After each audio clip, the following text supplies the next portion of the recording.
How you doing, guys? Eric from RuleTheWasteland.com. So, if you've recently seen the last 30 days of preparedness video I did, and if you don't know what the 30 days of preparedness is, go check out Morgan from Rogue Preparedness. The entire month of September is preparedness month, so she's put together a good list of all of us every day to do a video on a preparedness topic. And I had two this month, and the last one I did was on home security.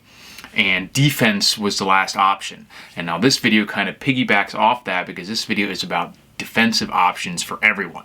Isn't just for inside the home, but obviously it applies for inside your home if your other options that I talked about in that video have failed for whatever reason. Then you need to resort to your defensive options. But you can use these whether you're out and about, and walking, driving, whatever. Always should have some method of defense at your disposal.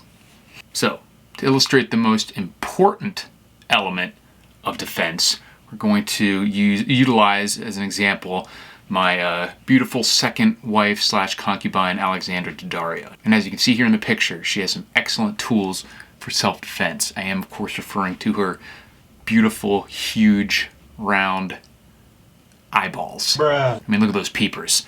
And that is the most important thing for self-defense, is alertness. I can't tell you how many videos I've seen of people who are attacked or mugged or even just, have accidents because they're not paying attention to what's going on around them. So it's, obviously it's a passive method of defense, similar to like running away, but avoiding the conflict or at least seeing it coming is a huge benefit. In fact, most of the time, using your giant peepers, even though they might not be as big as those dinner plates, will get you out of this situation to begin with. They'll prevent it totally from happening. I can't tell you how many times, like I said, in these videos where someone walks up and either just a random act of violence or mugging, if you even, and you don't have to, I'm not talking about mean mugging, but if you just even look up and make eye contact with someone as they approach you and let them know that let them know that you know that they're coming, that you see them, whatever, it kind of short circuits that like prey kind of response, and they'll just start having to think about, oh, okay, this guy knows I'm here, what am I going to do, and even just creating that kind of thought process, getting into that OODA loop like I've talked about before, kind of short circuits it, and a lot of times they'll just move on, wait for somebody else.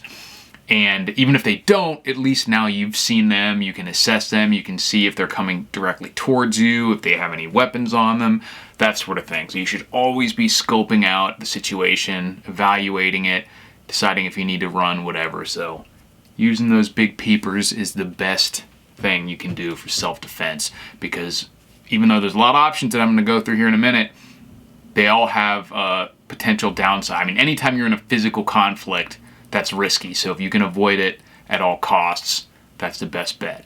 But if you can't avoid conflict, which it's never guaranteed that you'll be able to avoid conflict, there is a force continuum that you should go through. And the first one is physical self-defense. That is always the base. It's not necessarily the one you would utilize first, depends on the threat, but it's at the bottom of the force continuum. It's what you always have with you, even if you're completely unarmed. It's just whatever your physical capability is for self-defense. So you should always be in shape. You should definitely do some kind of martial arts. I've been known myself to choke out a person here and there. People argue all the time about what the best self-defense or what the best martial arts is for self-defense. But as always, diversification is key. And if you have good, solid skills in striking, wrestling, and submissions, you're going to be a force to be reckoned with. And being of the best part of, or the most important element of that, is cardiovascular fitness, the ability to keep up whatever conflict it is for more than a minute or two, even if you're significantly less strong and significantly less skilled than the other person. If you can keep up a fight for at a frenzied pace for longer than them, you have a good shot of coming out at top, or at least being able to escape. So that's an important element of it, is making sure you're in shape, because running away is a huge defensive tool, getting the heck out of there. So you need to be able to physically do that. After the physical self-defense, of course, you have the non-lethal elements. You have tasers, you have pepper spray. Those can work really well, especially in areas where you're not allowed to carry anything more serious. So even though you might want to carry a lethal option, you might not be able to. So those are available to you. And also, they're super useful. I mean, there's tons of situations where you want to or have to do something, but you're worried that you might not be legally or morally justified in using lethal force, or even if you are, there might be, you know, crazy DAs in that area who are going to come after you, even if it's legally and morally justified by the letter of the law. Doesn't guarantee that you will not suffer some sort of legal consequences. So if you can use a non-lethal method, there's a much lower chance of serious repercussions from that down the road. And there's situations where people are just being wild or crazy or dangerous, but it's going to be hard to convince people that you needed to use lethal force.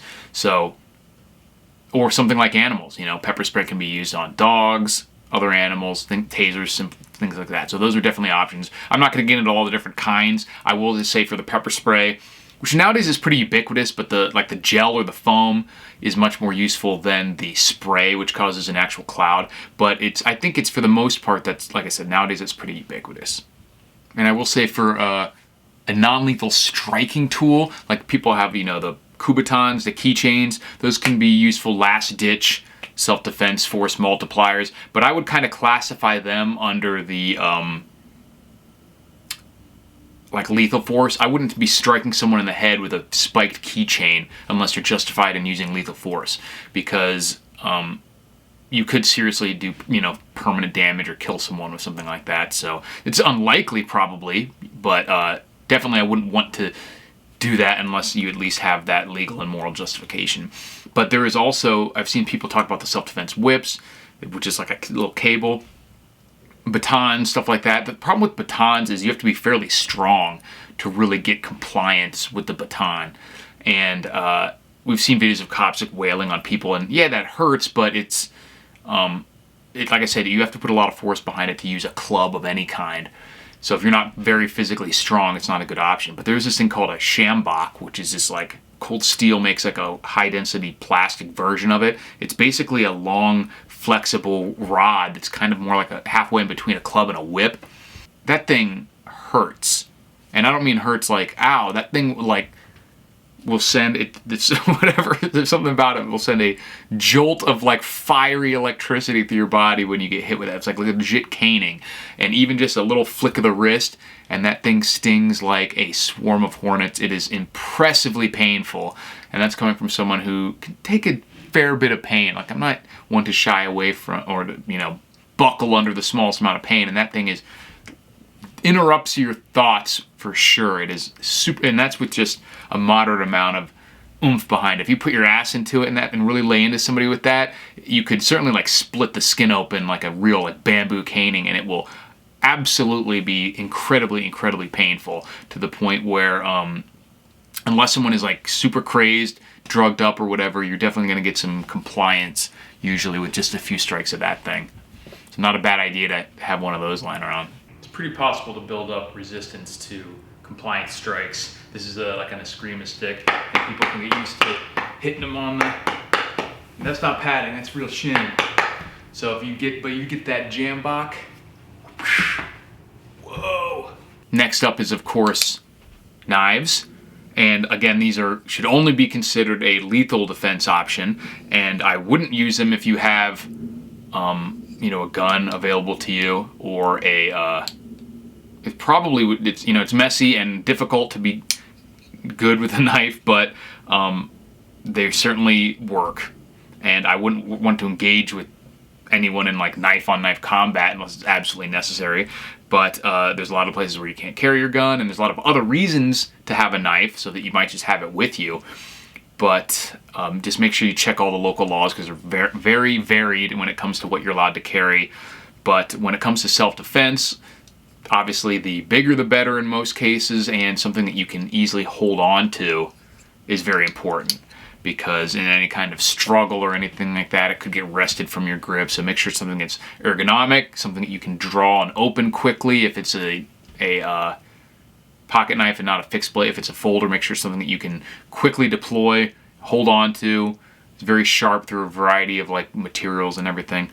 So again, I won't get into all the different knives you can make up. I mean, there's entire channels with hundreds of videos devoted to all the different kinds of knives and whatnot, but it's certainly an option, and I try to have a knife on me at all times, mostly for non-self-defense purposes, but certainly it's there if you need it. And the last option is, of course, guns. And don't worry, this has been completely safety checked, so I'm 100% certain that it is loaded, so it is actually useful to me as opposed to an empty gun. And guns are obviously, of course, the gold standard for defensive force that you can carry with you. It's obviously not going to be an option for everyone or at every time, but it's something that I think people, especially nowadays with the state of the world and the state of the increased crime, and especially the random nature of a lot of crime that's happening where people are just decide to attack someone, I think it's super important to stay armed at all times whenever possible. I think the minimum should be like a .380 automatic, like the Ruger LCP, in this case the Max, which is fantastic because it has a 10-round magazine and easily concealable in almost any type of clothing. So I've been pretty much trying to stay armed 100% of the time, unless I'm in a place where I'm not allowed to, or I'm doing something where it would be, in my opinion, unsafe to have the weapon on me, like some different types of sports and stuff, but I still try to have it nearby if possible. But obviously, firearms are just the base of the pyramid, or the tip of the pyramid, depending on how you want to look at it, in terms of your defensive options. It is the most powerful thing that you can really carry with you. We don't have bazookas and flamethrowers and stuff that are realistic. And I definitely think it's something that everyone should consider if it's available to you, which almost everywhere in the United States now it is, especially with the recent Bruen decision that most states are going to have to issue concealed weapons permits now. So definitely go through the process that you need to. It's definitely massively increases your ability to defend yourself and your family against a wide variety of threats. I would absolutely study people like Massad Ayoob and other things to let you know and have a good understanding of when you're allowed to use lethal force, depending on your state's laws, whether you have a duty to flee or stand your ground state, that sort of thing. Obviously practice marksmanship so you can put your shots on target, not have any collateral damage, make sure you stop the threat, that sort of thing. But there is no good reason not to have a firearm with you at this point if it's available to you. There's so many different self-defense options, the technology, and just like with this little wedge here and the eagle, like the claw or whatever they call this, there's so many different options now and technologies to make concealed carry not only more concealed but more comfortable and just better in every possible way. So I think everyone should do it, and because you only need one time in your entire life where you need it for every single day of minor discomfort and experimentation, and every dollar you spend on holsters to all be worth it if you are able to defend yourself. And even if it's just by drawing it without even having to fire a shot, which is the vast majority of defensive uses for guns, is just having it ends the conflict, as people know, just drawing it even. So it's definitely something that you should do. So that's pretty much all the defensive options that are available to people. If you have something really weird and cool that I didn't mention, let me know in the comments. And if you've had to utilize any of these in a real life situation, definitely let me know. I'd be very, very interested in hearing about that and about how it went and about why you chose the option that you did, or why you had to choose the option that you did, that sort of thing. So thanks for watching, guys, and be sure to check out all the other 30 days of preparedness videos. Some great stuff has been put out by some awesome channels, and you should be able to learn a lot. Thanks for watching, guys, and I'll talk to you later.